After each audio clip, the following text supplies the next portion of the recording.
So tonight's guest, Miss Tiffany, um, has been coined a triple threat in entertainment. She's a Mississippi first. She is Mississippi's first multi-award winning Christian hip hop gospel rap artist and the Best of Mississippi Awards 2022 Female Entertainer of the Year. In 2019, Miss Tiffany made history as the first ever female solo rap artist to receive a official Stellar Gospel Music Award nomination for Rap Hip Hop Gospel CD of the Year.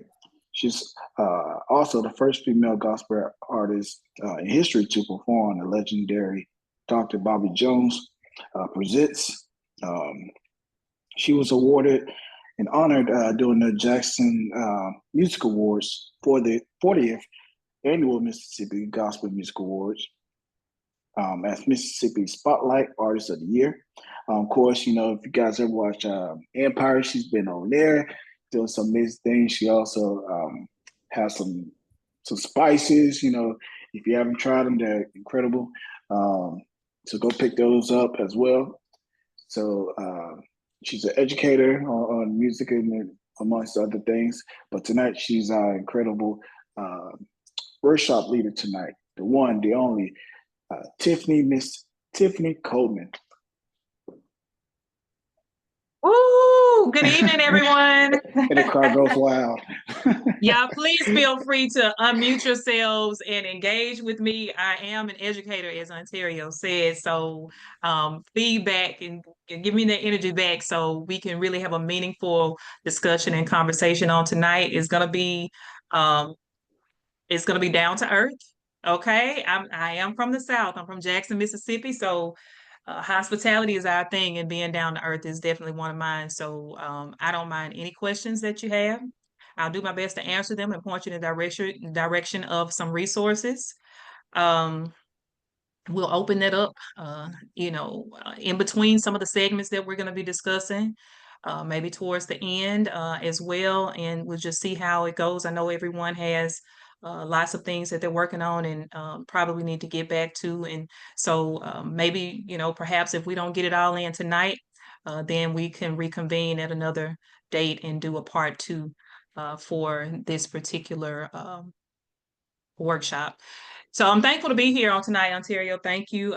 We've known each other for a couple of years now. He's helped me with some radio stuff and promotions before, and was really a great support to me during a time where I really needed it. I really needed some help with some marketing and some different things. And so I believe in working with people in multiple regions. And so I don't have just one person who has been able to say that they have been just that person for Miss Tiffany, except for me, except for God and the Holy Spirit and Holy Ghost. But He has blessed me with some great brothers and sisters like Ontario, and so many others who, along the way, along this journey, have been able to connect with me, and I've connected with them, and we've been a blessing to one another. And this has been a beautiful journey. It hasn't been an easy one. Yet we have made a lot of kingdom accomplishments and a lot of divine relationships. And, God has truly given provision in places where I, just couldn't see my way out of and wanted to give up sometimes. But, I kept moving forward because I did tell God yes. And I definitely wanted to make good on that yes. And He has definitely done the things that He said that He was going to do. And I'm just right now expecting the unexpected, as I have always, allowing God to be the limitless God that He is. And I have a testimony, absolutely. I wasn't always a gospel recording artist or gospel rapper, hip hop artist. I was in the secular arena when I was younger, when I was in college, and was in this really bad car accident. And God totally healed me from all of my injuries and turned my life around. And I decided, years after that, well, I had stopped writing. I didn't write songs for 9 years, but I decided some years after that, after having a discussion with God, that I would go back into it, and this time God told me that I was going to be using it, for his glory, using my gifts for his glory and to spread the gospel of Jesus in different nations. And so I just said, yes, Lord, and but I need your help. I didn't have any resources at the time. I was, young, married, 2 children at the time, a mother of 3 now. And just I didn't have any direction with it, and I've been a part of the music industry before, and things didn't quite get to a place of where I really had the experience that I thought I needed. And then the accident happened, and so that sent me, just on this totally different journey. And then when God called me into the ministry of hip hop, he, just sent me on this path where I prayed for to meet the right people in the right place at the right time. Because God, if you're sending me back into an industry like the music industry, with just no vision, it was totally faith walk. I'm definitely going to need your help and the help of the Holy Spirit to get to the place that you have shown me. And He did show me a place. Um, and I'm still striving and still going. And we've made the mark now. We've done some things. Me, the Father, and the Son, and the Holy Ghost. We have done some things, and so we're going to talk about that tonight. I hope that I'm able to encourage you on this journey and this path that you're on.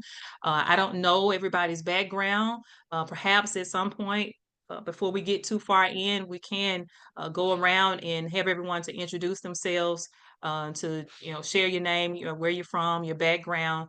If you want to share your social media, that's cool too. I believe that we all should connect and stay connected, and we can work on some things together at some point. Um, but yeah, so tonight we're going to talk about songwriting. We'll talk a little bit about song quality, marketing, promotion. Then I'm going to open the floor, during certain moments for you to ask whatever questions or make whatever inquiries that you may have. And we're just going to roll. We're just going to flow. This is not something that's so formal that you have to feel like you can't ask a certain question, or if a question is not a good question. All questions are good questions because we need the answers to them, right? And if you don't know, you just don't know. And if I don't know, I'm going to admit I don't know it. I am a librarian as well. And so I'm pretty good with finding resources and connecting to links. And I know a lot of people too, so networking is one important thing that you're going to have to be able to do or get used to doing in this industry.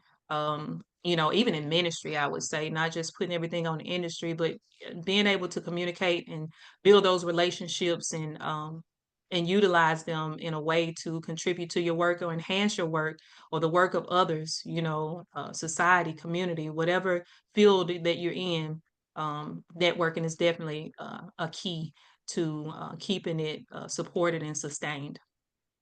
All right, so I think, Ontario, can we open the floor and have some people to introduce themselves? I would love to know who I'm speaking with so that I Yes, can ma'am. better form the words that God has me to say on tonight. I would love to know who's in the house. Yeah, yeah. It's your show now. You go ahead. Okay, well, we'll just let you play popcorn like I do with the kids at the school, and Mhm, just however you feel led. Anybody can come in and mhm. say who they are, where you're from, and what you do. I see Miss Sherry Powers page. How about you? Hey, You popped up first. I did. Hey, Yeah. I'm Sherry Powell's Page. I'm from Mississippi as well. I'm from Holly Springs. Um, really? I am. Oh, I'm often in Jackson. I happen to be still at work now, and I go to Jackson about at least 4 or 5 times a year. I just went down with my husband um, on the 1st of March for state basketball championships for high school. okay. He's a referee, so yep. Wow. Yep, and I've been singing and been in the gospel industry a long time. Just hadn't recorded. Actually, the project that I did, I had written those songs years, and it took my daughter, which she sings on the secular side. She sings at church, but she records on the R&B side, and she produced my CD project. So that's just a little bit about. Nice. I'm anxious to hear, all the things you have to do, and nice meeting you. Uh, just kudos and congratulations on all of your accomplishments, and good to hear so much about you. Thank you. God bless. Thank you. Also, too, before you move on, can you share your daughter's name? Yeah, my daughter's name is Ja Davis. Mhm. Yeah. And she has some incredible music too, guys. And she sings with the likes of Monica and Yeah. many other great artists, So if Mhm. you haven't heard of her, go check out. She's incredible. Yeah, thanks. She probably knows Larry too then, because he sings with Monica too. Mhm. Larry Uh-huh. is started singing with Monica. She hooked up with Really? Yes, and Larry took her over with Monica. Yes, he did. Larry can sing. I love Larry. He's a Yes, cool dude. he's really good friends with Larry. Yes, she It's a loves. small world for real. We are in Yeah. Mississippi, it's quite small Yeah. compared to some places. Nice. Thank you for sharing that with us and who you are, where you from. Anyone else? Who's on? How many people we have on? About 7, 8, 9. Let's see. All right. I see a Mr. Daryl Gates. He was talking earlier. Hello, everyone. I bring you greetings from my hometown, Shreveport, Louisiana, but I also bring you greetings from the beautiful campus of Mississippi Valley State University. I see Mississippi is in the house tonight. I have been Absolutely. blessed to work at Valley since 2021. I have a background in music spanning right at 40 years. I've done the levels, the church choirs, the groups, the community choirs. I manage the Bright Star Male Chorus, the only male chorus that has charted Billboard, and we charted twice. I'm a recording artist, a musician. I am composer. I work with the Praise Factor Award Show, PGN Network. I sit on that board. I'm adjunct faculty for Gospel Music Workshop of America, and I advise other award shows. It's an honor to be here, and I'm excited about being able to support Mr. Ontario. He's been very supportive, and I finally get a chance to support something that he's doing in a more tangible way. I've shared his music and his work, and persons on my Facebook page know him, and they've collaborated, and it's an honor to be here tonight. And I'm excited about meeting some more artists who are busy about the kingdom work. Thank you. Wow, thank you. I almost feel like you should be hosting this workshop then Yeah. with that list of experience. But one Indeed. thing I've learned about being a teacher is always important to be a student at times too. So I'm forever a student. I'm always learning. I don't portray to know everything. I do know some things, and I can share my experience most definitely. Anyone else? Reverend Michael, say hello to us, please. Greetings. I'm Reverend Michael D. Turner, slash DJ Indie Mix. I am the owner and founder of Gospel Share International. I am the CEO of Rhythm and Lounge with the Rev. Also am the co-host of WGRS Radio. I sit on the National Independent Gospel Music Association Board, NIGMA. And so I have done one show there in Arkansas, which was the Freedom Awards, and just getting prepared to do the Rhythm of Gospel Awards there in Charlotte, North Carolina. So I am a promoter, a preacher, and a radio personality. And I'm so blessed to be able to meet you and to hear your expertise on your success and where you're going in the future. Wonderful, thank you. Were you at last year's Rhythm of Gospel Awards? No, I was not. I was not there last year, but I will be there this year. Absolutely. I'm gonna see if I can make it out. I hosted last year's Rhythm of Gospel Music Awards, and they had it in Mobile, Alabama. So it's one additional thing that I do as well. But wonderful people. So many of the organizations that you all are part of, I've, worked on some platform in some capacity, and am familiar with some of the services you provide and shows that you have. So it's good to have y'all on tonight. Anyone else? Royalty? I see a Michelle. We'll go ahead and get started. Lauren Bird. I don't want to leave anyone out who wants to just come through and say hello to us before we get started.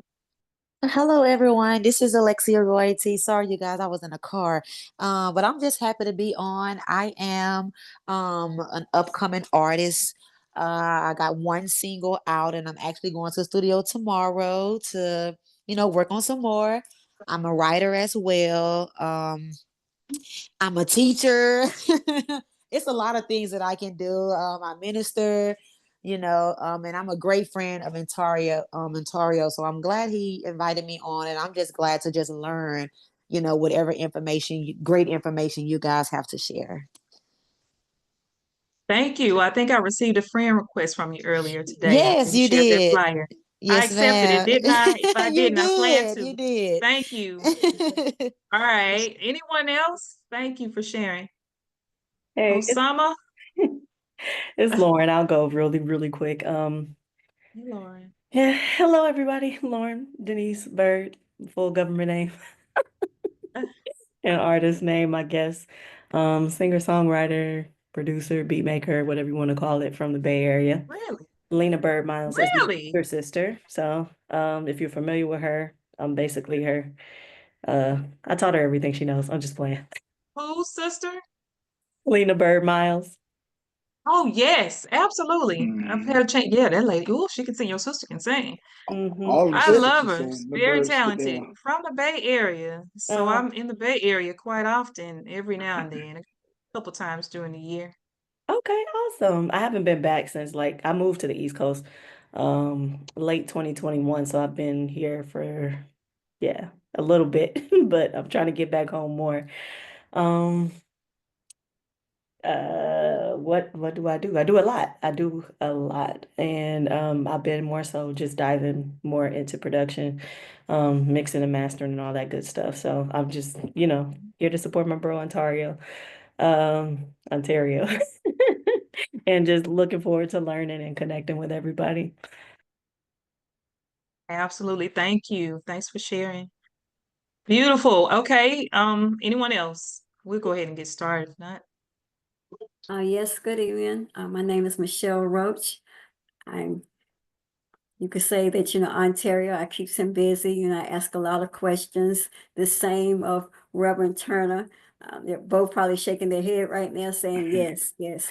I am a poet, author of a best-selling author. I wrote a poem called I Stand a few years ago. And as of January of last year, it is the lyrics of the gospel song I Stand. And it's been nominated for 5. The young lady who sings it is gospel artist Deborah Price. She's been nominated in 5 categories for the Praise Factor Awards. And one of those nominations is Song of the Year. So I am really excited about that. This is my first time that one of my poems have become a lyrics of a song. So I'm really excited about that. Ontario and Reverend Turner, they've both placed the music into rotation. So I want to thank them. I support him 100%. And yes, he's putting his head down because he's probably going to get a call sometime this week asking a question. But I just love the fact that they make time, because I do have a lot of questions, and I always enjoy his workshops. So thank you very much. that's great. Thank you for sharing. It's always good to know that you have some people you can call on and ask some questions and help give some guidance and direction for whatever it is that you're working with. So that's always a good thing. Ontario is really resourceful. Osama says all the questions I was going to ask are being asked. I'm just trying to see what's the best way to, let's see, let me get over there. The best way to make it big, doing music, preferably hip hop. We're going to talk about some of that on tonight. I'm going to share my experience, and hopefully you'll be able to glean from that and create a plan for yourself. All right, we're going to go ahead and get started. If anyone was not able to speak, maybe you weren't in a place where you could at the moment, we'll definitely open the floor back up again at the end, and ensure that, you know, you're able to at least say hello if you so choose to. All right, I'm going to minimize my screen. I got to go over to my notes and get there.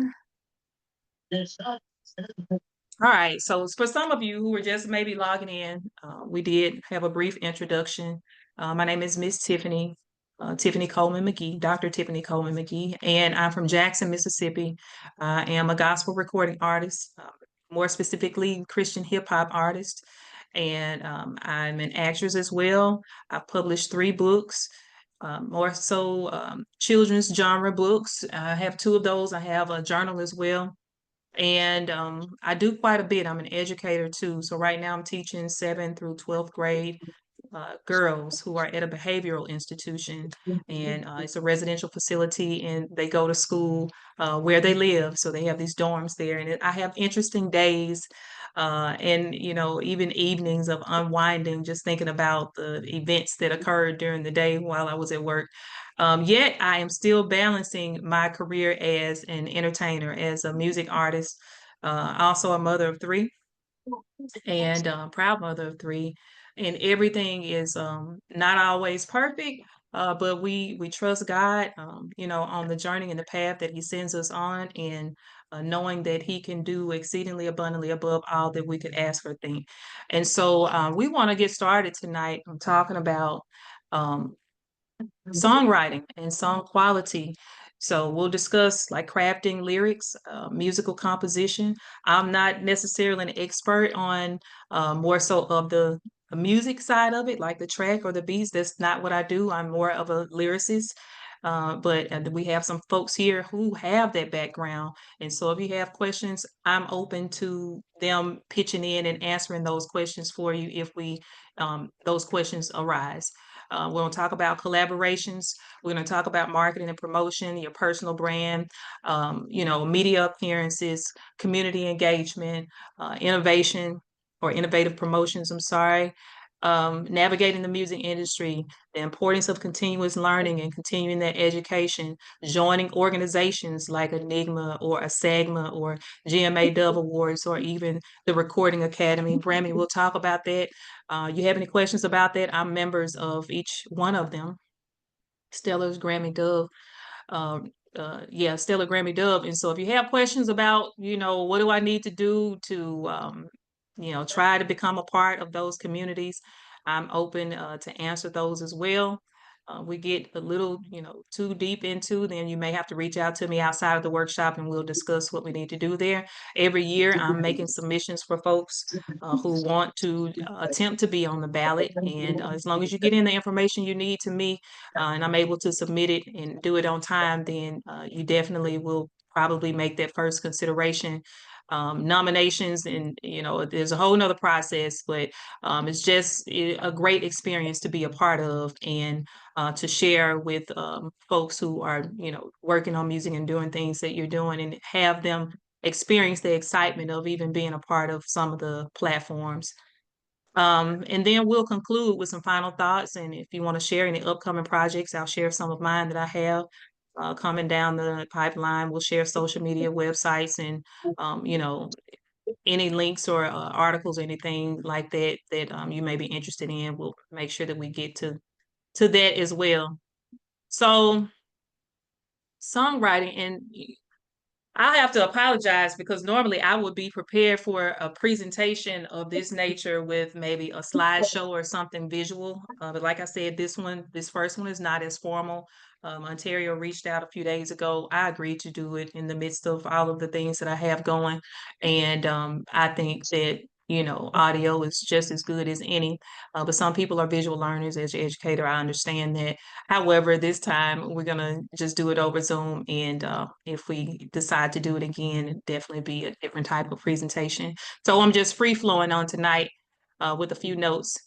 All right, so first thing, we have to understand the power of songwriting and um, the effect that it has on people who are listening to those songs. And so we primarily use songs to tell a story or to evoke a certain emotion or a response or feeling. to share and to communicate through storytelling, right? So it's what music essentially does. And every song should have a clear message or a theme. I should be able to listen to that song and get something out of it, or be able to see the intent of that particular concept, right? And so as a gospel hip hop artist, Osama, I focus on blending like faith-based themes along with storytelling from my own experience or things that I've experienced in my community. And I blend that with hip hop elements, contemporary hip hop elements, and, and gospel hip hop is therein, being communicated. The next thing outside of telling a story through music is the lyricism, the actual lyrics and the emotion. So it's like the best songs that are out there, or some of the great songs that are out there, evoke emotions and are able to connect with your audience on a personal level. For example, in my song, my first single was I Ain't Preaching to the Choir. um, I mixed testimony, encouragement, praise, words that God had given to me to communicate through the lyrics of that song. And basically, I was saying, I'm not preaching to the choir, because they already believe in, this ministry with no walls. I'm taking gospel to the streets. Lord, open up their eyes so it's you that they can see. I'm standing in the spotlight, but it's Jesus they're receiving. So it was a command from God. He told me to tell the people to come outside of the four walls of the church and to go and meet people where they are. And that's exactly what I did. Now, some people are evangelists. They're called to go out, get the people gathered, bring them back in, compel them to come in. And I'm more so talking from, like I said, my experience. I don't know. Some people may not be gospel artists who are on here. You may just be, a hip hop artist, or you may be a blues singer, or you may work with artists who are in different genres. But we're just going to talk about, I can only discuss my experience, right? And so, um, in those lyrics, God was saying through me, he wanted folks to be boots on the ground.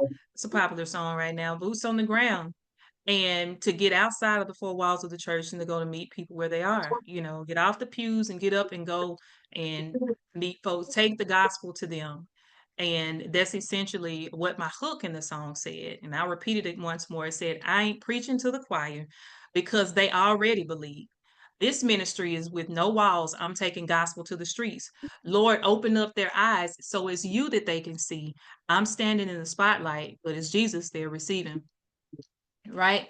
So it was just a tool that I used to communicate the gospel. I used a more contemporary hip hop beat at the time because I wanted to reach the younger audience. I wanted them, it really was using the beat almost as, as if it was a bait. I thought if it's a hip hop beat, they're going to listen to it. And if they like it, they will possibly give the lyrics a try as well and catch their ear. They may not get everything that I'm saying right now, but later on, it will have taken root and it will grow. I also used it in a way that I wrote it in a way that an older generation would understand and would say that this is the gospel, this is the truth. And they may not necessarily care for the beat, but they couldn't deny that the lyrics were words from God.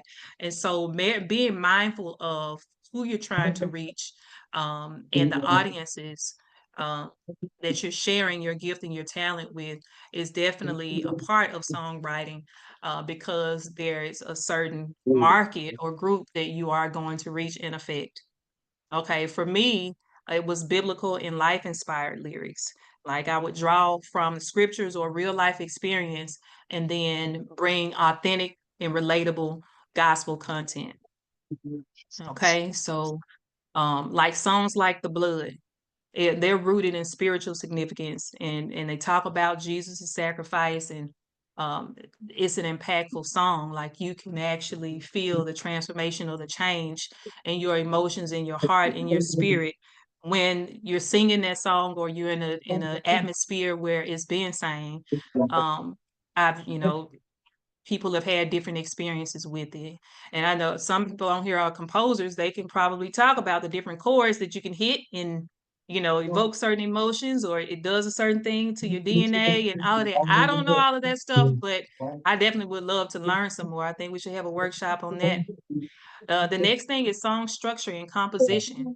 So some people will write common structures could be you write a verse and then you have your chorus, then you have another verse, and then you have your chorus, you have a bridge, and then you have a chorus. For me, I believe now that if you write music that you love and that you like, other people will too. Somebody's mic is not on mute. Not Yeah, sure mute who your it mic. is. First. Your background. We're talking about song structures and composition. One of the most common song structures is the verse, chorus, bridge, and then a chorus.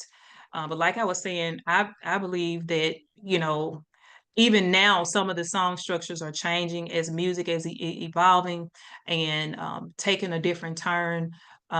People are creating the music that they love and that they want to hear. Some of those structures came about because that is just what was being done. That's what was out.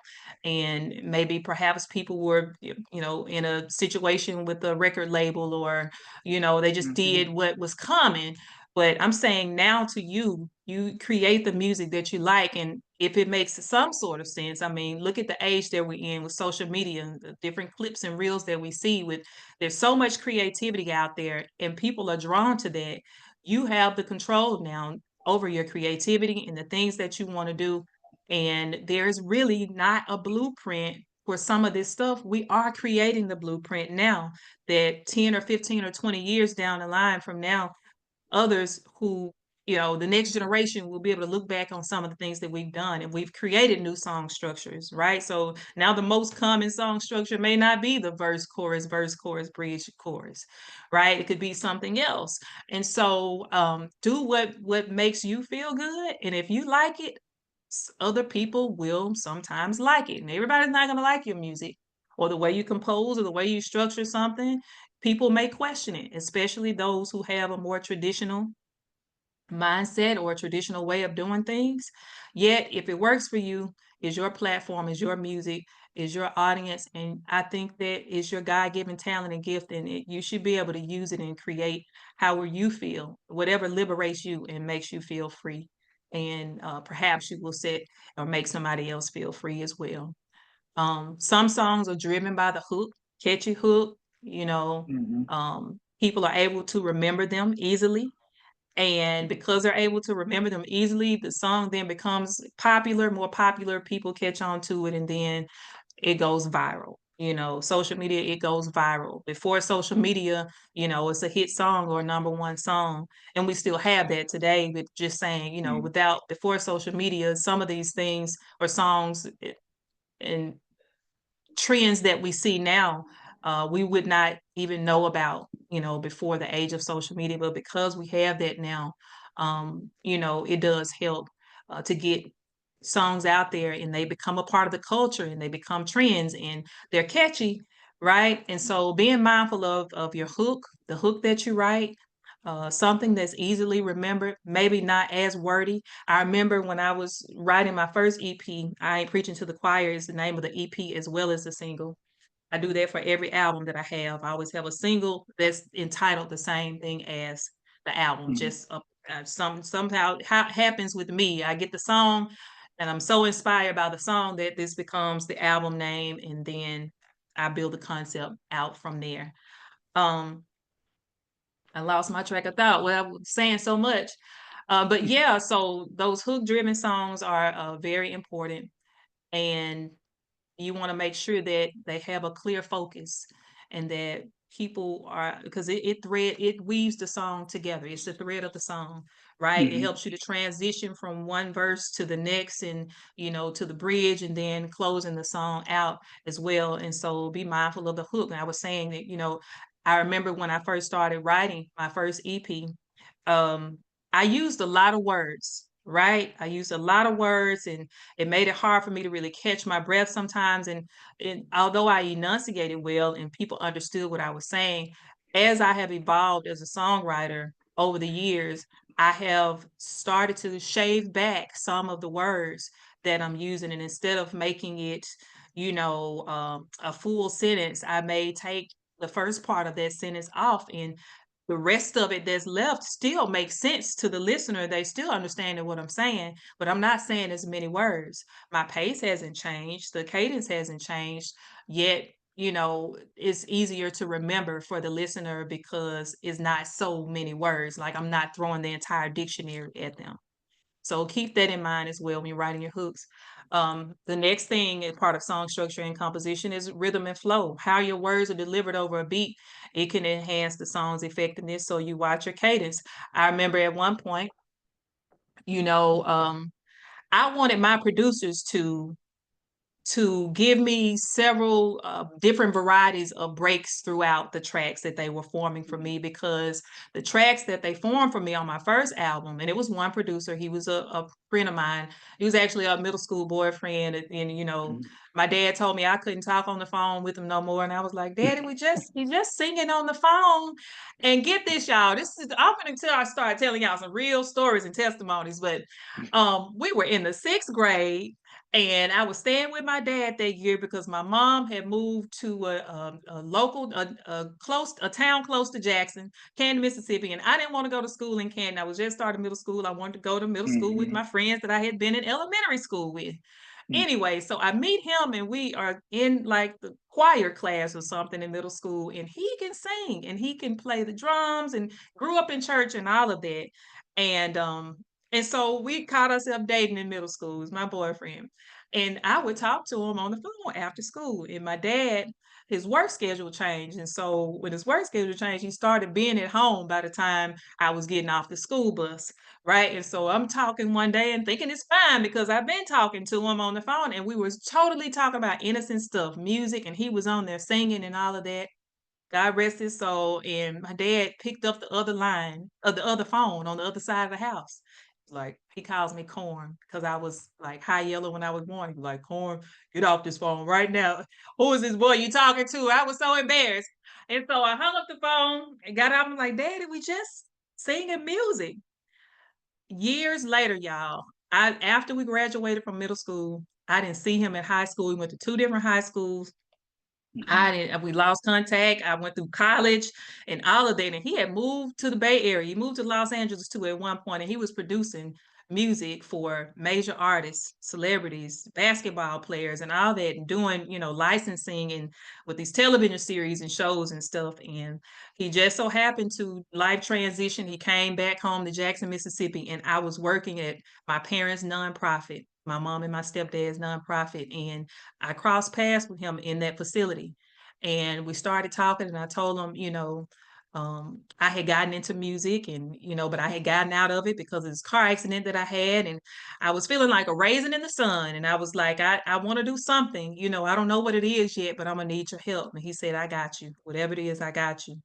And so about almost a year passed by, and I saw him at the gas station again, y'all. I never had called him or anything, even though we exchanged numbers. But I told him, I said, this time I'm ready. I promise you I'm ready. I called him about a month after that, and I said, I need to record this song because Percy Davis is having this showcase, and it's at New Horizon Church, and I need to get over there because I want to, it was Doug Williams and Chandra Wise and everybody was judges on the panel that morning. And he told me, I got you. Come over on Friday. I'm going to record you now. Mind you, the thing is on Saturday, right? So I haven't even been in the recording studio in a while. Wow. I've never performed this song, I Ain't Preaching to the Choir, before people. And you mean to tell me the next morning I got to be in front of, radio heads and veterans in the gospel industry, and I ain't performed in years or nothing. I'm just going with the flow in Holy Spirit.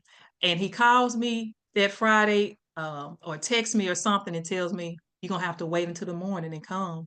I can't do it tonight. I can't record you tonight. Wow. And my heart just dropped. I'm like, what? I'm supposed to be recording this. I need this so I can practice it for in the morning. Just going, y'all. And it's so funny now. But I'm going to try to shorten this story too so we can get back to this stuff. But I think it's definitely an important part of how God has made these connections. And so the next morning, he tells me to come. And this thing is like at 10 o'clock. So I'm like at his house at 7. I got my family in the car waiting out in his driveway. And I'm running into this makeshift studio, which is still was a nice studio, but this studio on the side of his house, the studio he was recording in, but his house studio. So I go in and I record. I ain't preaching to the choir. And he does a quick mix on it and even mastered it. He's just that good. Like he did that thing. And I go over to New Horizon Church and they call my name up eventually in the showcase. And I had already knew the lyrics because I had written them and, you know, I've been rehearsing them in my head over some time before I went into the studio. And I performed the song and everything just, that was the foundation of me being brave as an artist, of me doing this bold new thing that no female that I knew of at the time had ever even attempted to do in Mississippi in the Bible Belt. And now I'm in the church saying, I'm gonna rap, and I'm gonna rap in these churches, and I'm going to spread the gospel of Jesus through hip hop music, right? So it took some courage for me to do that. Anyway, it was just funny to me that all those years later we crossed paths and I met him because we were in the choir together. And so the EP that we recorded together, he fully produced it, every track on there. And I wrote, every lyric there. And I called it I Ain't Preaching to the Choir. So we started out one way. He passed about 2 or 3 years ago from COVID. And so that was really hard for me. But anyway, I'm just sharing some of my stuff with y'all. Let's get back to, I wanted to share that how I came up with that title and, connected with the producer and how it all, ended up. And that I Ain't Preaching to the Choir, the EP, the song, the video has taken me to Paris. I've been to New York. I've been to Canada. And it's because people saw that video and requested for me to come and perform that song. I've been all across the United States, Stellars, these different platforms, and it really was the catalyst and the catapult for ministry for me and for my career. And it was something that was accepted from people from the age of 8 to 88. I had this radio DJ personality, Miss Fern Crosley, she just recently passed, maybe about 2 years ago. She was over a radio show on a station in Macomb, Mississippi, and she loved it so much that she brought me down, and then she introduced me to the NAACP, and so I was able to perform there for their chapter and make connections there. So this whole thing is just a really beautiful journey, and it really takes quality songwriting, quality songs, and treating people well and treating people nice, and and doing unto others as you would want them to do unto you, and doing good business and having ethics and morals. And so you can have a great song but have a nasty attitude, and people are not drawn to that. You can, have a great song or a catchy song and have bad business, ethics, or have people who are working with you that don't necessarily know the business or do good business. And so they can, mess things up. So it's always good to come to platforms like this and, ask questions and get information from people who have been in it and have been doing it, and to try to at least be aware of some things while you're moving forward, forging these relationships and, writing these songs and doing whatever else it is that you're interested in doing is really important. All right, so we talked about rhythm and flow, and that your audience should understand and feel the message. How your words are delivered over a beat can enhance the song's effectiveness, right? So then you also have the melody, or spoken word. So with rap, you can mix melodic elements. I have a song called Power and Glory where I'm really have like a melodic flow, and I'm also rapping at the same time. That can help to appeal to a wider audience, people who don't necessarily like rap as much. The melody could pull them in and catch their ears. Sometimes you can add harmonies and ad libs that can bring out emotions in your tracks as well.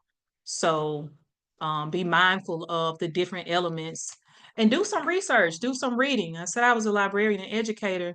I didn't learn all of this stuff just because somebody else taught it to me, or because God sent me on this path, and it's just experience. I did the research. I did, some reading, and I was curious, and I went to look for the answers to the questions that I had if no one else was willing to answer them. Or, if I didn't feel comfortable with asking them, trust me, the information is out there on the internet. Even song structures, different song structures. There's articles about that and websites that are dedicated to the very thing. YouTube, please use it. I learned how to publish my first book because I went over to YouTube and watched some videos, and it took some time to figure out a method for me, but 3 books later, and I'm still working on a few others that I plan on releasing here in the near future, right? Enhancing song quality. So we talk about production and arrangement, working with skilled producers to ensure that your instrumentals complement the lyrics is important. You want to be a good mix there.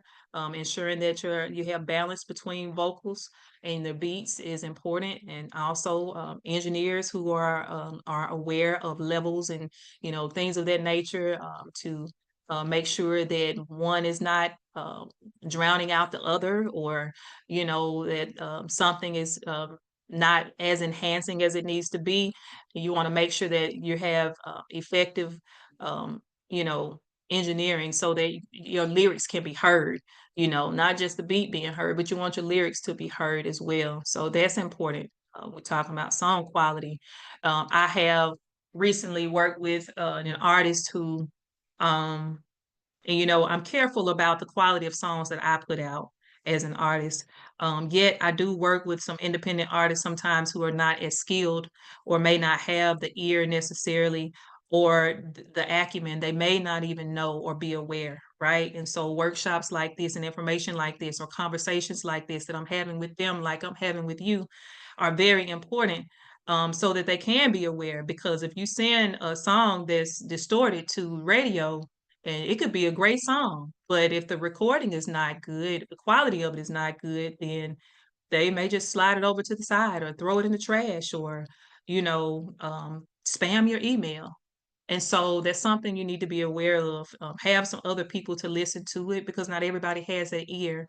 But you know what good quality songs and music sounds like. You have common sense, first of all, and you have the ability to hear. You have that sense that God afforded you as well. You listen to Beyonce or Bruno Mars, or a Jay-Z or somebody like that, and you just hear what their songs sound like, and you hear the quality of it. And while we may not have access to all of the equipment and the tools and the engineers and the professionals that they have access to, that their money can pay for, we still can produce some quality music, and be aware of that, this song is not up to par what it needs to be. But have some other folks to listen in, have listening sessions, whether it's for a single or if it's for an album. You would want to have some other people to listen and give you their feedback, or even their buy-in, and tell you, what they hear, how they feel, and what they think about your music. It's a test, and but you got to believe in you. You got to be your number one believer as well, because you can have an experience like a Kanye West, where he has a hit song, with the people at the label or the folks on his team are telling him they don't think that's the one, and then it ends up being the one, and it takes him, you know, uh, from Earth to Mars, like he shoots off. And um, but he gets, because he was persistent and he believed in himself and his music, and he, had great song quality, great lyrics, and was able to be successful from that. All right. Also, vocal performance, energy and conviction are key. If you don't believe the message, your audience probably won't either. And so if you're getting up there looking confused, they're probably gonna feel the same way. They're gonna pick up on it, because we're Mhm. emotional people, right? We look at body language. I tell artists all the time, and even my students when they perform at certain programs and everything, this is a song that we created, or a song that not many people know. If you mess up, they won't know unless you tell them. And you're not going to tell them verbally. You're going to tell them with your body language, right? Sometimes you may fumble your words, or stumble up on your words, and then they're able to tell. But a lot of times, if they don't know the words to this song, they don't know you messed up. So you just have to keep going, right? And the same thing with your confidence. You have to believe in yourself and be confident. If you're not, then people will be able to tell. It'll show. Next is for vocal performance, vocal clarity and enunciation. That's critical in any type of music. And I would say, especially in hip hop, because we're rapping fast at a fast pace. And if there's a true message there, you want people to be able to hear it. Perhaps people are already judging the type of music it is. But if you're really saying something and they give you a chance and they listen, then you need to be saying it in a way that they can actually hear it with clarity and enunciation and not just jumbling a bunch of words together and they don't understand what you're saying. And so they can't even get the message or the theme of the song. So that's important, something to be looking out for. Sound engineering, I talked about it a little bit, the proper mixing, mastering, ensuring that your songs sound professional, right? So collaborating with engineers who have made some accomplishments, I would say, or even someone, you may want to give someone from your hometown a try. There's some great talented people out here, and they're not all male. I've met in the last few years some female producers who will surprise you. You would think that, it's a guy who made the track because it sounds comparable to things that guys have produced. And so don't sleep on the female producers either. They are actually talented. Okay. And another thing I want to discuss, and I'm going to try to start wrapping some things up and taking some questions. I think that's where the meat of this discussion is going to come out at. Collaboration and feedback. We talked about this, listening sessions and stuff. You want to work with some other artists. Collaboration can strengthen a song's impact, right? So I knew on my first album, I wrote it by myself. It was one producer. It was just really the two of us, a part of that creative process. When I started to move over and transition into working on my sophomore album, I wanted to change my sound because Ryan had passed away, and and I didn't want to have one-dimensional music, or for my music to just be like monotone, right? So I decided to switch it up. I said I want several producers, several sounds, and I want to be able to color this album in a way that it will be impactful and it will tell a story and it will be cohesive and it will make sense, right? Even though these different sounds are there. And so I would go to one producer and I would say, hey, you know, uh, I need some dramatic stuff going on here, almost like this is a movie production, because I want to tell a story on this song and I need for people to feel it. And I haven't opened up emotionally as an artist. All of my first set of music and my catalog is primarily built off of Bible scriptures and rhema word that God had given to me at the time, when I was writing. And so this time I wanted to share my life experiences. I wanted to open up emotionally and show some vulnerability as a woman, right? As a woman, as a parent, as a person who has been a child and went through things in childhood and, has these aspirations. And so I was able to open up in that way. But I also knew that I need to collaborate with other writers, other songwriters, and other producers as well, and also other artists. And so I was able to pull in. At the time, I was on the label with The Truth, and so he's on a song. I have a song with him and Myron Butler, MC Nice. I'm sure that some of you all are very familiar with his ministry and his music as well. Tri Bishop was on the album. Robert Curry of Day 26, who was part of the making the band, Puff Daddy's Making the Band, that came out, maybe about 20 years ago on MTV. And so Robert is there, on a song, and quite a few others. And it was a great experience. And so now I'm more so open to working with more writers and artists, and not just trying to do it all myself, because that can at times be a heavy weight to carry too. And you really want the song to be great. So I welcome other creativity and folks to, contribute to a body of work, and just make sure that you in your paperwork correct and you do your split sheets. And some of you may not be aware of what a split sheet is. And see, that's why we need to do another workshop as well. And we need to talk about some of more components of the business and, working in these studios with people and making sure you're having the proper protections and copyrights and, all of that. And so Ontario, we can put put a note down for that too, to come back, and I'm gonna Mhm. pull some things together, but I'll be making it in a presentation style, so we'll have some visuals to Okay. go with it. All right. Also, working with other artists, you want to get outside input and ensure that the song is resonating with different audiences. And you can do that. Don't just invite your family and your friends, like invite some people who are also artists as well. You know, other producers that you may know, engineers. It doesn't always have to be in person. It's preferable that it is in person, because sometimes songs don't transmit as well on like a Zoom setting or a StreamYard setting. It may be delays because of technology or the internet, and so they may not be able to get the full experience of the song because of technological things that happen. But in-person meetings at, you know, a local coffee house or something that will allow you to use a room. We have a place called Cups here in Jackson that many people use.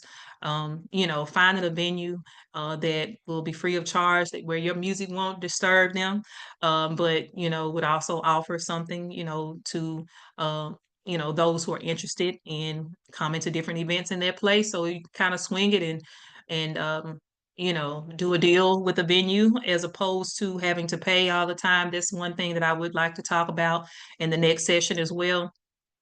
You want to really just test your music out, right? So you get with people who you trust, that you know if you share that song with them, they're not secretly recording it because they want to take it and make it their own, and or sell it to someone else. You want to make sure that, you know, it's folks that have your best interests at heart, or that, you know, really have a heart for the craft and the art of music, and you know, and just want to see you do well. And so that will be up to you to discern who those people are, and you know, put your list together and pull that together. Let's see, what else do we have? We talked about songwriting a little bit. We talked about song quality, marketing and promotions. Let's talk about that very, very briefly. Um, so building your personal brand, like I mentioned earlier that I have been probably the most active person in my music career, because there was a time where I didn't have someone to be a liaison or a manager or a marketer or a promoter, or, you know, someone to style and contribute to the brand. Like I had to be the be all, you know. It was, I was be all in. This was one of my coach friends say at the school, would be all in. I had to be all in, like I was everything, until I got to a point of where people saw the work that I was doing and were able to offer their expertise, you know, in collaboration, and wanted to work, you know, to try to build something or to grow it, expand it, and people will see you, you know. And sometimes, I mean, unfortunately, social media, sometimes folks will ignore the things that you're doing. But like I said, you have to be your greatest and strongest supporter,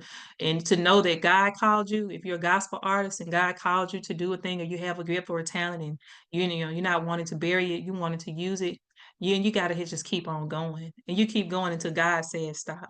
Right, no matter what it looks like. Every time I thought I wanted to give up, and you know, I was done with it, God would do his big one, you know, and that would give me motivation to keep going. But what about the times where, you know, nothing is happening? You know, you have to keep your faith and keep trusting and believing, and believe in yourself, and continue to put the work out. Somebody's going to listen. Somebody's going to pay attention. Somebody's going to like it. Somebody's going to share it. Somebody's going to support it. And one day you may not be the one who's listening in on the workshop, like, you know, Miss Tiffany was 10 or 12 years ago. One day you'll be the speaker, you know, and you'll be sharing your experience and helping other people and giving information to them. Right. So also, we'll talk about building a personal brand. Like, so I started doing the music, and then I went over to Atlanta and I shot the video. And while I was there, the makeup artist was like, hey, you know, I have this modeling opportunity coming up. Would you like to be one of the models? I'm like, yeah, my mom used to have me doing some modeling stuff when I was younger, but it was a gift that was really lying dormant. And so I decided to, you know, to give her a try. And I did. And so modeling then became a part of my brand. And I've walked on stages, like I said, in New York and Memphis, Nashville, Tennessee, Paris, all kinds of places that I've been to, just for modeling. Even when my music wasn't really popping or going, then I was getting in on the fashion shows. And so I made myself, more accessible and brandable and so many other things. The music and the modeling led to acting. Right. So I did my first stage play years ago before I ever became the, Miss Tiffany and the music artist. That kind of was a seed at the moment, because it gave me the courage to continue to try when things or opportunities came up. And so I was in the at the Museum of Art in the garden outside of the Museum of Art with the photographer, and when I was doing some modeling, getting some headshots and stuff like that. And he said, you have some really nice features. I think, have you ever thought about acting? And I said, yeah, but I always thought that I had to leave Mississippi and go to Los Angeles or something. And he was like, no, um, you know, Hollywood is pretty much everywhere now. Like, you don't have to necessarily go to that market. They're kind of doing some things locally and around, the Southeast region. And let's, get you connected and let's just see what happens. And I kid you not, the next week I was on the set of Queen Sugar in New Orleans, filming in Metairie, Louisiana, in a warehouse. And just this whole total experience. And at that point, I realized this is my office and this is where I should be. Like, this is why, I mean, academically, I was good, straight A student, all of that. As a worker, great, sitting at that desk, using this brain work all the time, and just I could do it. And I don't want to say I was comfortable with it. I did what I had to do at the moment because all this other world wasn't open to me at that time. The arts weren't open to me at that time, or at least that's not the direction that I was going in. But because I was faithful with the music, then God stirred the modeling gift, and then God stirred the acting gift as well. And I did Queen Sugar a couple of times. Then I released a music video for I Ain't Preaching to the Choir. One of the staff members for the Dr. Bobby Jones Gospel Show saw me, online and hit me up and was like, hey, we never had a female rapper on the show before. We want to invite you to be the first. Could you come up to Nashville? And I said, oh, yeah. I remember wanting to be on the Dr. Bobby Jones Gospel Show when I was a little girl, and I wasn't even a secular rapper at that time. I just loved watching that show. And and they're really good friends, kind of like family now, Dr. Murdine and some of the other crew. And so the doors continue to open, right? And a couple years after that, I look up and I'm on the set of Empire. My mom had called me during the first season of Empire when it came on, and I was just getting started in Christian hip hop, and I was really in the church all the time and wasn't missing Bible study or anything. Empire would come on while Bible study was going, Wednesdays at 7 o'clock. I'm there. And she called me one afternoon and she said, it's this show on Fox and it's starring Terrence Howard and Taraji P. Henson. She said, I think you should watch it because I think you're going to learn some stuff that's going to help you with your music career. And I said, oh, okay. I wasn't big on watching TV. Still am not. I grew up in my own little world, was only child for 10 years. And so, um, TV wasn't just my first go-to, right? I found other creative things to do as a child. And so that was just ingrained in me as a teenager and an adult as well. Anyway, she called me for the next 3 weeks every time a new episode would come on. And she told me, I think you should watch the show. I'm like, okay. So one weekend on a Saturday, I said, I'm going to go on Fox Demand. I'm going to binge watch and I'm going to watch this show because she keeps bringing it up. There must be a reason. And so I watched like the first 3 or 4 episodes that were there, and I fell in love with the storyline because it was a family. They were doing music, they were in power, and they were working together to build this music brand, a record label, Empire. And so I thought that was interesting because that's how my family and I was when I was a secular artist, right? So I was drawn in because of that, even though the show took a change at some point in, I think, like season 3 or 4. But anyway, I watched it. I called her back on the phone and I said, you know what? I was like, I love this show. And she said, yeah, it's really good. And I said, I'm gonna be on there one day. This is season 1 now. I said, I'm gonna be on there one day. And she said, yeah, God can do the impossible. If you have the faith for it, he can do anything. And I said, I just had a vision because I have prophetic visions and dreams and stuff. And so I said, I saw myself standing on the stage with Terrence and Taraji. I really saw myself there.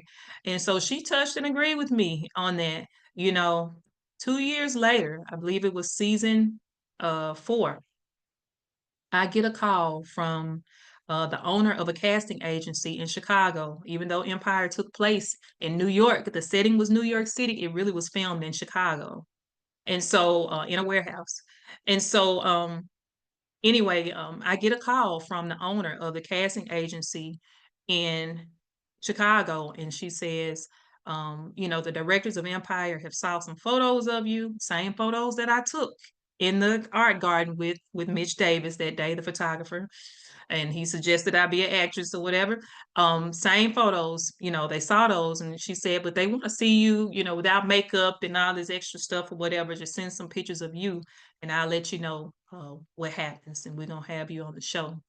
And 2 days later, I got an email from her that said you've been booked. And so I played Shine's baby's mama, which was the rapper Exhibit, his character before it was killed off. And so that's how that happened. I did 2 episodes of Empire. I mean, God has just really answered a lot of prayers. I remember, and I'm gonna cut off this stuff and get down to the rest and get to some questions. But I remember when I was a teenager and Exhibit had this show on MTV called Pimp My Ride. And I always want to wonder, how do people get selected to be on this show? I really loved Exhibit. He just had this, bubbly personality and infectious laugh.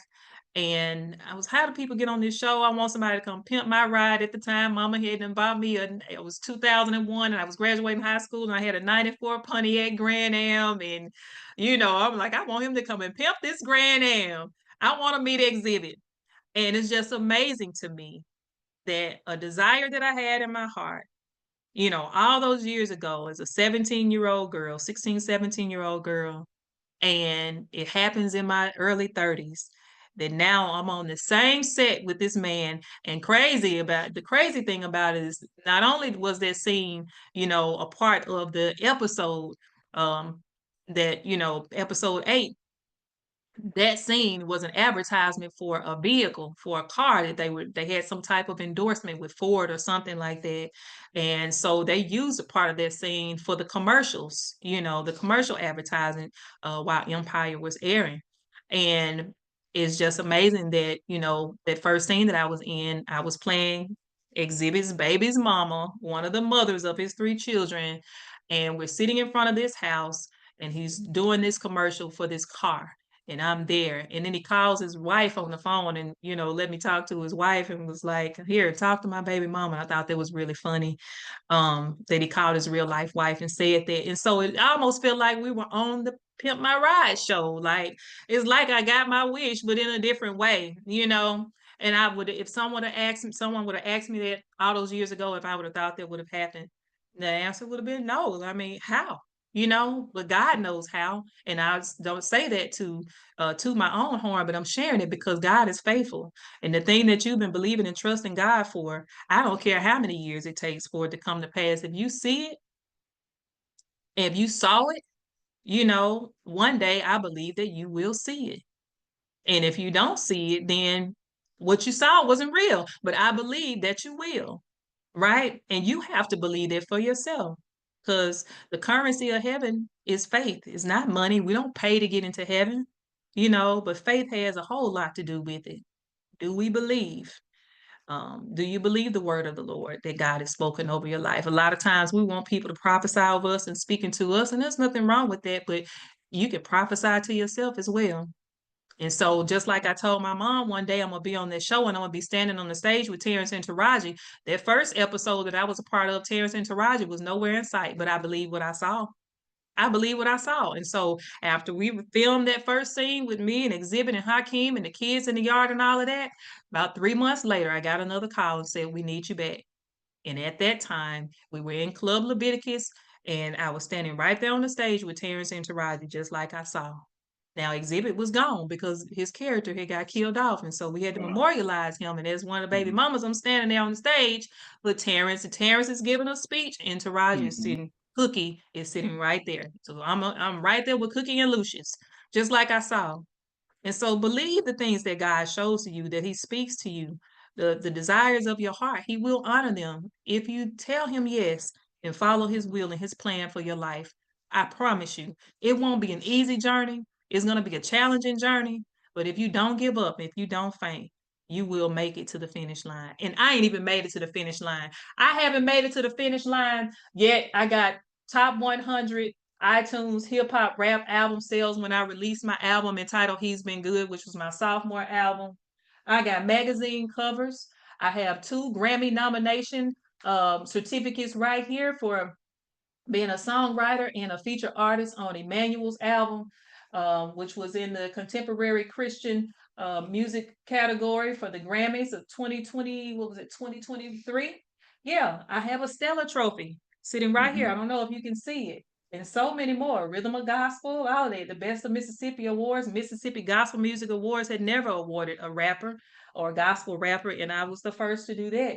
And so many more. I mean, this whole shelf behind me is full, and I have plaques going all across the wall.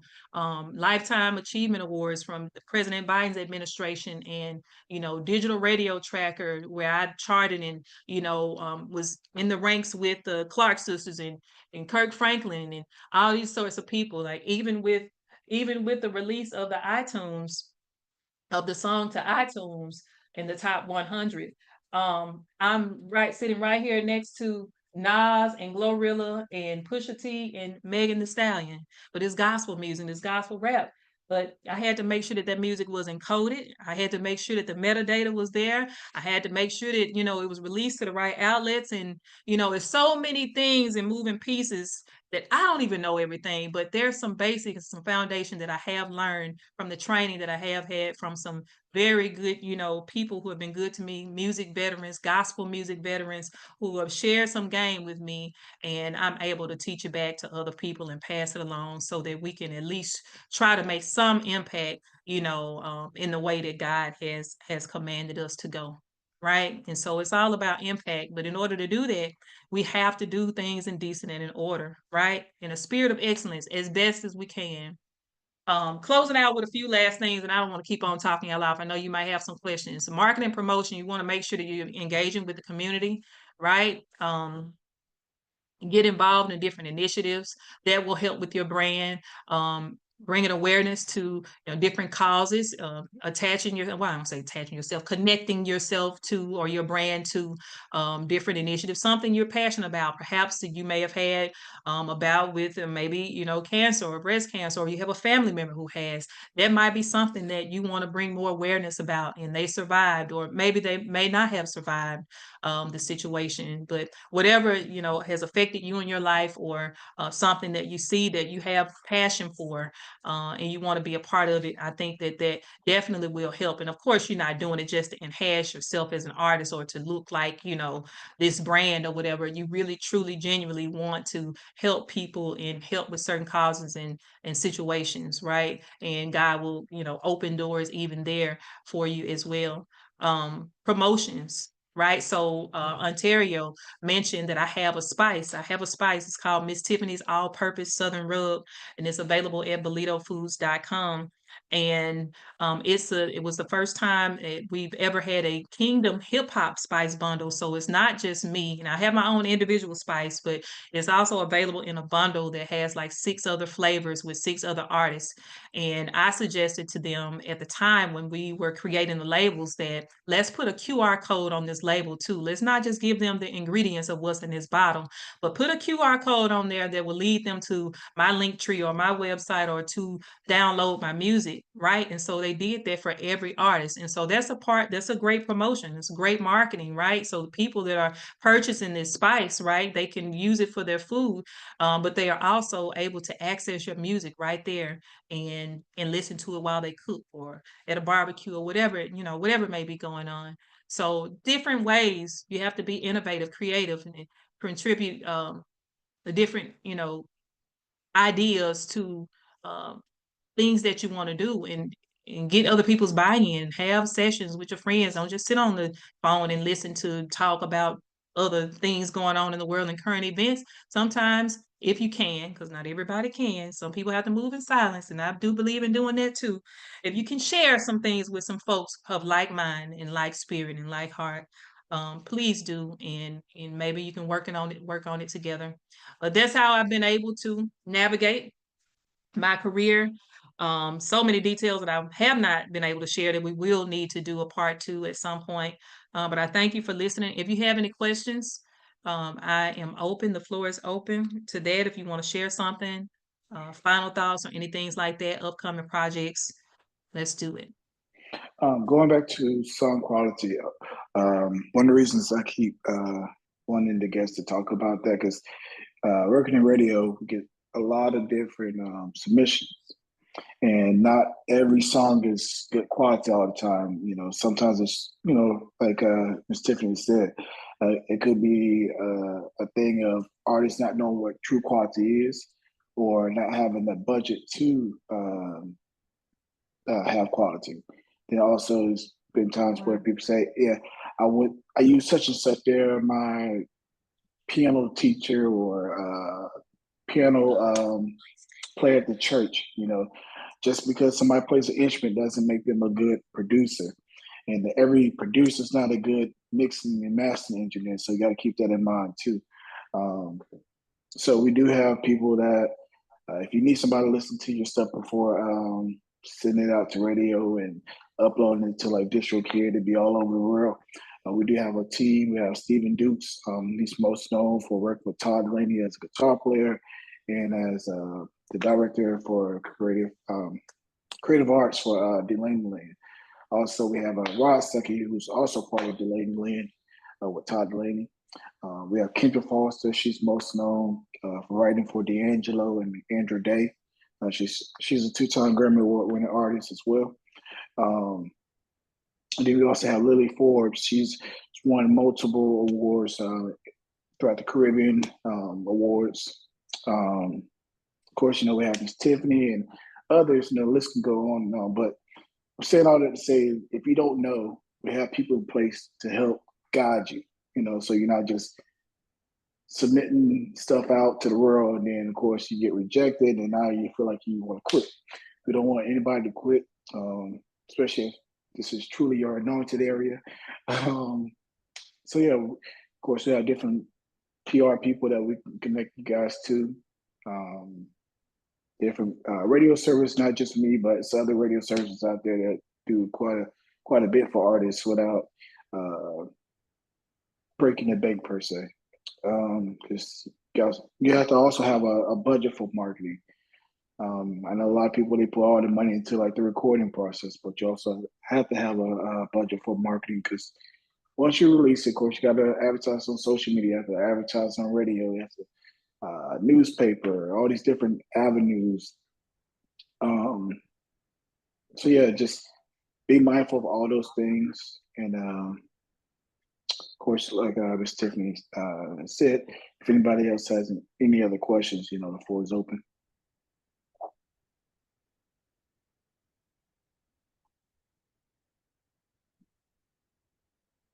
Not everybody at once. I might have put them to sleep. I was gonna go ahead. Can you, I guess, talk about your journey as far as becoming a part of the Recording Academy? Oh yeah, sure. So I did some research a couple years into my career and found out that I could become a professional member of the Recording Academy based on whatever the requirements were at the time. I promise you they've changed since then. I can't guarantee that, you know, some folks will meet the basic requirements now, but they have been really receptive to inviting new members to the community. So I started as a professional member, which meant I could not vote. I could make submissions to be considered on the ballot, but I couldn't vote at the time, right? So I couldn't really see what was going on behind the scenes and the voting process, because all I could do was just upload my own music or other folks' music who wanted their music submitted there, you know, for consideration. That's what it's called. So when you first make that first ballot, it's not a nomination, it's an entry. And that's all it is. And you'll see it on the first ballot, and people will be able to vote for it. But it doesn't become a nomination until the Recording Academy announces it as a nomination. They have to first announce it. Just because you're on the second draft or the second, you know, ballot doesn't mean that it's a nomination until the Recording Academy says. And usually if you made the second round, you have been nominated and we're voting to see who's going to win the category. But I started as a professional member. There was a small fee, I recall. You had to have a certain amount of music. Now, y'all can do like I did and go over to the Recording Academy, to the Grammys website, and look up what the voting requirements are to become a member. Some of you may not have to go the long route. I started out as a professional member because I didn't have the qualifications or the requirements that, I didn't meet the requirements to be a voting member at the time when I first started out as a professional member. However, after I started to release music and do a little bit more in the music industry, maybe about, I say, 3 or 4 years after becoming a professional member and being that for 3 or 4 years, I then met the requirements of becoming a voting member, and they upgraded me from being a professional member to a voting member in the pandemic. It was the summer of 2020. I'll never forget it. And it was through an email that I had sent inquiring about one of the requirements for the voting membership. And they, based on the information I provided them, they said, hey, we're going to upgrade you to become a voting member. And so those requirements are out there on the internet, on their website, what it takes to become a professional member. Students who are in school can become members. Music teachers can become members, right? And those who meet the voting requirements can become a member. And so now, so you'll have to look at the list of requirements and decide which way you need to go. You may sometimes say, hey, I got enough to be a voting member. I don't even have to go through the professional membership. But if you don't have enough to be a voting member, if you don't meet enough of the requirements, then see what the professional membership requires and then work your way up like I did to become a part of the voting membership. There is an annual fee, to be a part of the community, right? We pay it one time during the summer, right around July, August, or something like that. It used to be $100 in the voting membership, and now it's went up to $150. I believe they started last year or the year before. I can't recall. But that's not, it's not much because you have many other benefits. Many people don't know the Recording Academy has a nonprofit that's attached to it called Music Cares. And it does a lot of, it's a nonprofit. It does a lot of community work and awareness. Some artists who may be facing addictions and they pay for some medical bills and medicine and, getting you the help that you need. They help out with that. Many people who don't have insurance coverage, like medical, health, dental, and stuff like that, you actually are able to, through the Recording Academy, get in, and I think they probably are using ACA, the Affordable Care Act, or something like that. But then you have the opportunity to be able to get information so that you can make sure you're covered as an artist. If you don't have that through your employment, but you an artist 51% of the time, then you have an ability to access that when open enrollment comes up. They also have, sometimes they may have a dental clinic somewhere that will offer services to artists. And if you're in the area, you can go and get a free teeth cleaning, dental cleaning. I know they were making those little things, the earbuds that you wear on stage, and you're able to, hear your music through them, but they have to be customized to your ear. At one point, they were offering that in some markets, in some areas. And, the closest one to me, I think, was Nashville. And they kind of give the information like right before you need to be there. And so I couldn't make it during that time. But yeah, they'll do a fitting and create the mold for the inside of your ear and send it through whatever process it has to go through and put it in the mail to you. And now whatever stage you get on, you connect to that and you got your own personal earpiece there. So there's many things that they do. They even have helped artists with bill pay. I'm talking about rent and utilities and stuff. Now, it's not something to be taken advantage of. There's a process that you have to go through and verification and documents that you have to provide. But I'm saying if I'm paying $150, that little bit alone right there is helpful, to be a part of something. But not only does that 150 give you access to that, it gives you access to that, but now you're able to see the behind the scenes things. You're getting emails and communication about different parties that are going on, workshops that they may be having, whether it's on Zoom or in person, in whatever, you know, area you're in. And so it's split out into different chapters, right? I'm a part of the Memphis chapter, maybe join a New Orleans chapter pretty soon. They're closer to Jackson. Either way, it's 3 hours away. So if they're having a meeting or a party or something, if it's not on Zoom, then, you know, I'm able to easily access that community of folks and fellowship with my chapter and network with my chapter. It's important to go to some of those meetings too, so people can start to know your name and, you know, and who you are, and listen to your music and what you do. That may help leverage some votes somewhere in the future for you. Also, you are, so you have access to all of that, and then you're able to submit your music. But not only can you submit your music, you can submit entries for other artists as well and help them. And you have the ability to vote. Right. So now you get a chance to see. And so you get a chance to see everybody, not just folks in your genre, but whatever categories that you're voting in. And I've Beyonce, Glorilla, and Jay-Z, and all these other different folks, you know, are on these categories, and you have, you know, as a part of the community, the voting power to vote yay or nay, you know. And so it's a great process to be a part of. And so you understand some of the behind the scenes stuff. It really opens your eyes to how things work, right? In other areas too. Okay. Especially with some of these award shows and platforms and stuff. That's something I want to talk about on the next segment as well. Yeah, so go to the Recording Academy website, look up those requirements and work on it, and make your submission. Now, I will say for voting membership, and they may be doing it for professional now, you have to have 2 recommendations. Every year I get 2 recommendations that I could give, meaning I can make 2 submissions to recommend a person as a member. You have to have 2 though. Right? So if you went through me, that will be 1. If Ontario is a member, you went through him, that will be 2. But I only can do it for 2 people a year. He could only do it for 2 people a year. And I'm saying you need to find 2 people who are at least a voting member in the Recording Academy, and ask them, could you be one of their recommendations for the upcoming year? And I believe the new ones just rolled over this month. And so now I have 2 open recommendations that I can make for, you know, artists, which I've already committed to a few friends of mine who asked last year and the year before that.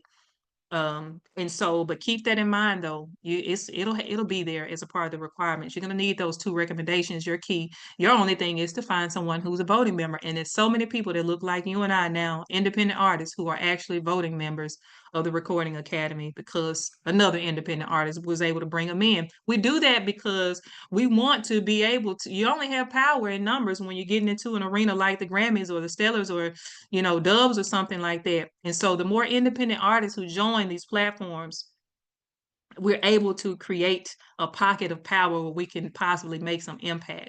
But if you think you're gonna go against, you know, me being in there by myself, and I want to keep it to myself, I don't want nobody else to join the membership, because I want to be able to, you know, to brandish this accolade and say you know, and be like I'm the only one. Well, you're gonna be the only one voting for you too, because those other folks don't know you, and they're gonna vote for, you know, Beyonce and all them other people that's on the list or whatever. And that's, you know, so you really not doing yourself any justice by keeping it to yourself, which is why I'm sharing this information with you now. You know, go out and find those requirements on the website and see where you fit in. Work your way up to becoming a voting member. Some of you may go straight in, get those 2 recommendations and go for it and submit and wait, and you'll see. You'll be surprised.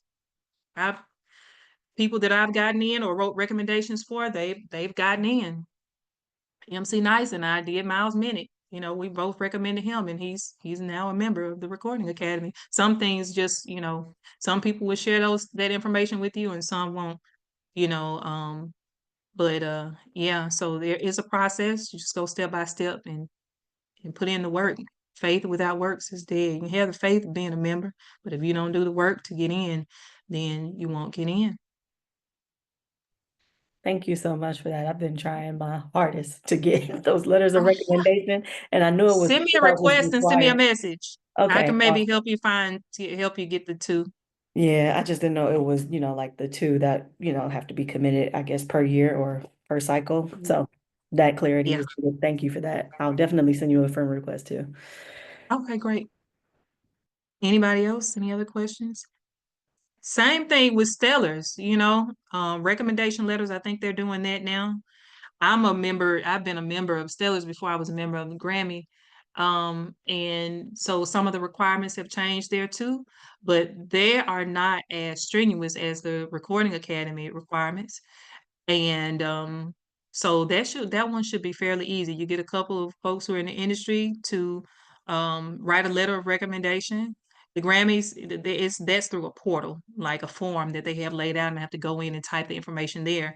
With the Stellars, I think you're able to upload the letters and the attachments to your membership application and go for it, and of course you're going to pay the annual membership fee for it, which is not a whole lot. I mean, for some folks it may be, but it's well worth the sacrifice. We want to get plugged in and start to see some of the behind the scenes stuff and how things go, getting that, exclusive information and understanding these processes, and start getting, going to some of these events and networking. And I don't want to just call out big name because some independent gospel award shows have been very great to me. And I think they're just as impactful as the larger ones, because a lot of times as independent artists, we're not going to make it to some of these larger platforms. And so if we have, access to something that's going to, honor or bring recognition or give that extra exposure and allow folks to hear our music and get to know us and our names and, get to know the gospel and God through us. I think that's even better. That we have.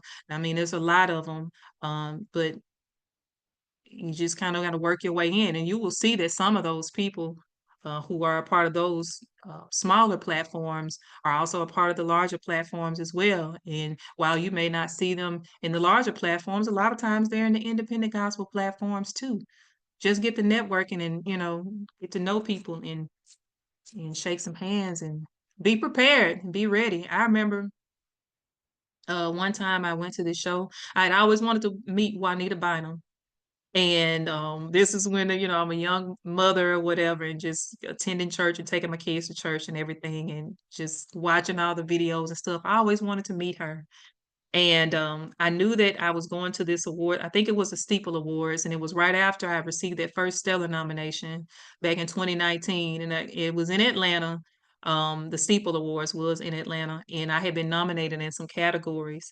And I found out that Juanita Bynum was going to be honored at that same award show that year. And so I had, of course, I'm gonna go network. I had copies of my CD, I had cards and all that stuff. Well, then, I usually have a bag or a book bag or, something to carry all this product in. But I had on this cute little gown, and, I had my little clutch and all of that. And I really didn't want to carry this book bag with me. And so for the very first time ever, left it at the hotel.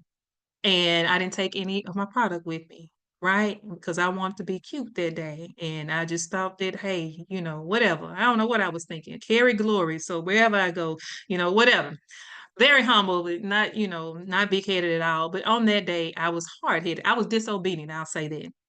I didn't obey because I brought those CDs and that stuff for a reason. And it was to network and to be able to go to the show and, and talk to folks. And while I still did collect some numbers and gave mine out while I was there, here's where the disobedience really kind of kicked me. Um, Juanita Bynum was sitting in like 2 rows ahead of me. She was on the front row. I was sitting like on the 3rd row or something with a friend of mine who had went with me. And they called her up and they did her honoring and everything. And she stayed and she gave the word and everything. And so then the show was going on for so long. She got up, and our categories had not been called yet at the time when she had gotten up. I was like, dang, I didn't get a chance to meet her.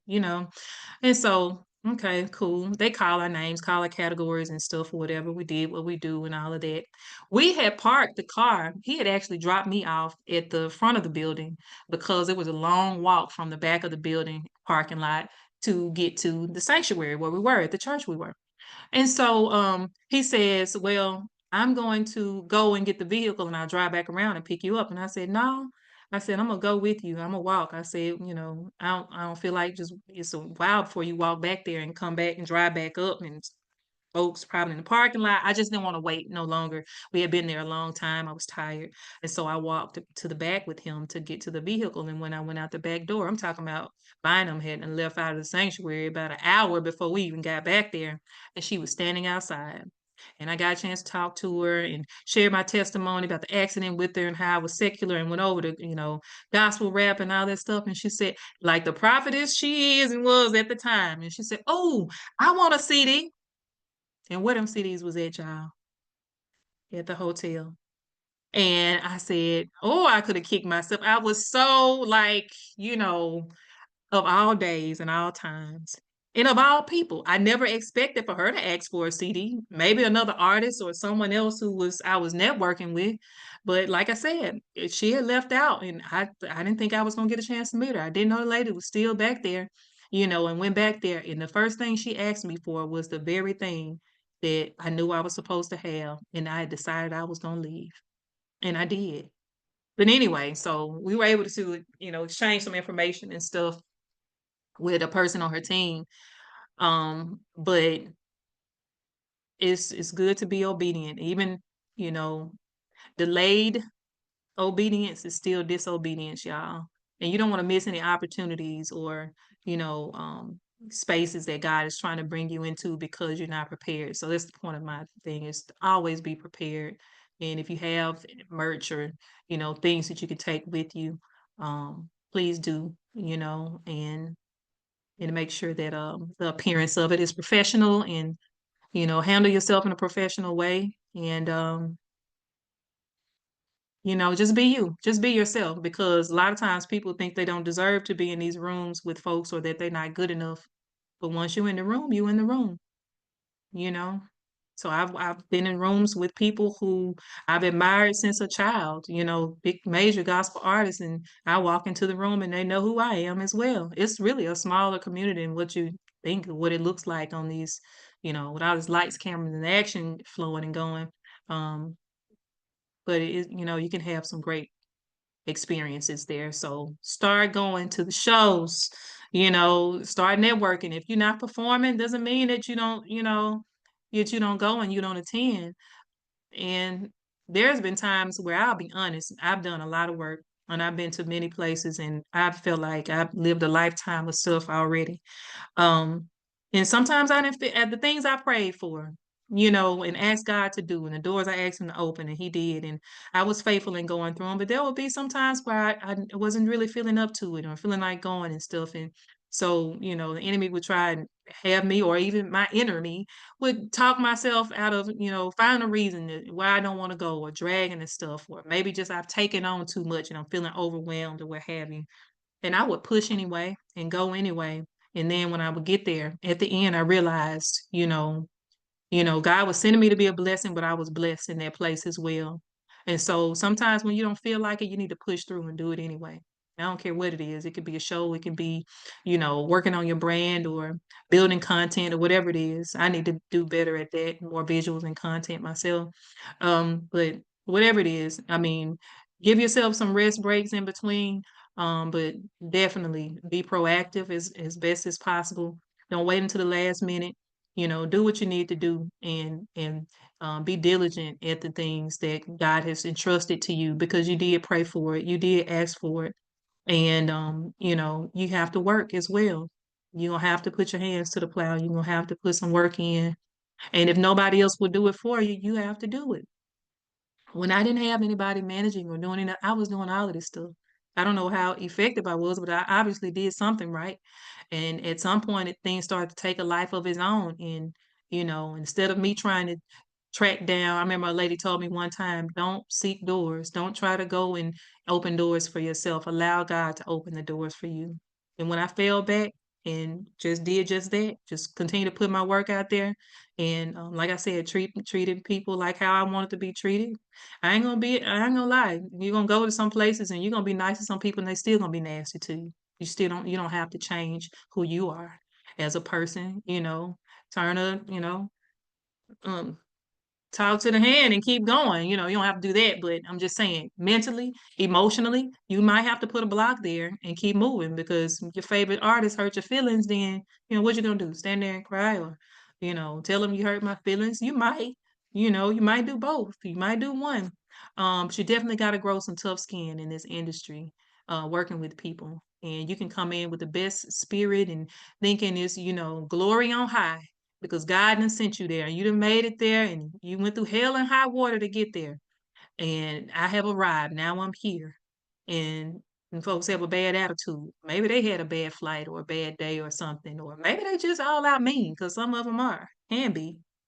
Um, and you go up to them just as polite and nice and courteous and all of that, and they may not even speak back to you, or they may, you know, raise the eyebrow or give you a look, or, you know, whatever, look down on you, make you feel like you ain't worthy. Like, who are you? I'm not saying all this happened to me, but it's definitely in the room, you know. And so, Definitely. tough skin in this industry, in all areas. We'll have to talk about that some more next time. And we'll have to talk about some servicers, radio servicers, and different, I ain't gonna call no names, but things to be aware of as an artist, as you make your proposals and as you receive them as well. Because some people gonna propose some things to you. And just because it's gospel music doesn't mean that they all good people or they do good business all the time. And like I said, I won't be calling any names now, but you just need to discern and be mindful of a few things that I think that will help you navigate better and will save you some money and some heartache and some heartbreak. Yet you still have to go through your own process. And so if God allows certain things to happen, it's not always a setback. It could be a step up, you know, to your next level as well, even if it does appear to set you back. It's a lesson learned, and you won't make the same mistake again. And you're gonna keep on going because you told God yes. Yes, I'm indeed. done for the night. So, Sorry. guys, that's all good. So, ladies and gentlemen, the incredible Miss Tiffany. Of course, you know, she has some incredible music that's on all digital platforms. She has some new stuff on the way. She always cooking up some new stuff for us. Of course, support her as she supports you guys as well. And of course, you know, like I say all the time, we're definitely here to help and whatever areas you may need help, whether it's just having like a group of people to listen to the song before you release it, to make sure the quality is there. Submit it to award shows, music production, songwriting, marketing. Just let us know. We're here to help. Thanks, Cal. I see your message. Yes, you two definitely need to link up as well. Two great artists. I think that'd be an incredible collab. Let's see who else. Do anybody want to say anything before we close out?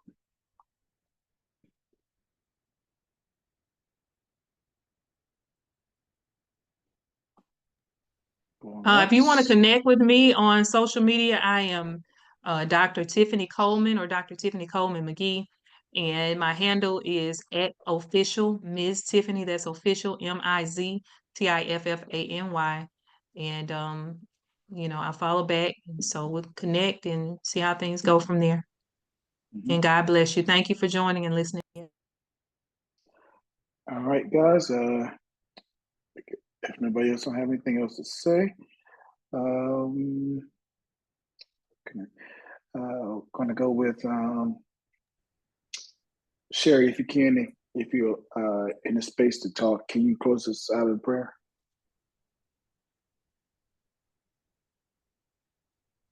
If you can.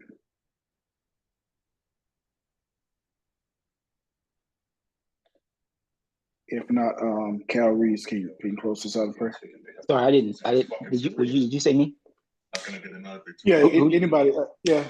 Oh, yeah. Okay. Yeah, close Sorry, us out if you can. I did not hear that. My bad. That's all good. turn my attention for a moment. Thank you. Father, we thank you. We honor you for all that you have done. We thank you for your greatness. We thank you for your mercy. We thank you for peace. And we thank you, Lord God, just for knowledge and information. Lord God, you said that your people perish for lack of understanding. Lord God, we thank you for the understanding that we have received today. We thank you, Lord God, for Miss Tiffany, Lord God, and all of the words that she has given. We ask, God, that you just continue to bless us all, Lord God, to move closer to you, to seek first your kingdom and do your will and that which you have set us here on this earth to do. We love, honor you, and thank you. In Jesus' name, amen. Amen. All right, guys. I'll keep you guys posted on the next one. I'll try to give you more of a heads up as we're bringing back Miss Tiffany along with some other guests as well. So just be on the lookout for the text message or the social media post. And It's I will. over. Yeah, it's Oh all man, good. my bad. We just found out about it, man. Make sure we know next time, bro. Okay. Send me. I'll make sure I got your. Hold on one second. Send me your email. Put your email in the chat, and then I'll make Okay. sure I see you the video, Okay. and I'll make sure you get it. And of course, like I said, I'm gonna. If you guys want a copy of this, just put your email in the chat, and then also I'm gonna upload it to my YouTube page as well, and I'll probably share it on Facebook as well. Alrighty. So thank you guys for tuning in, and like I said, we're gonna come back with Miss Tiffany again soon, and I'm also gonna have a couple more guests coming on as well, talk about some other things as well. So That's just share this information with people, other artists. Genre doesn't matter because knowledge is knowledge and knowledge is power. So just continue to make good connections and support each other as well. So until next time, guys, peace. yo.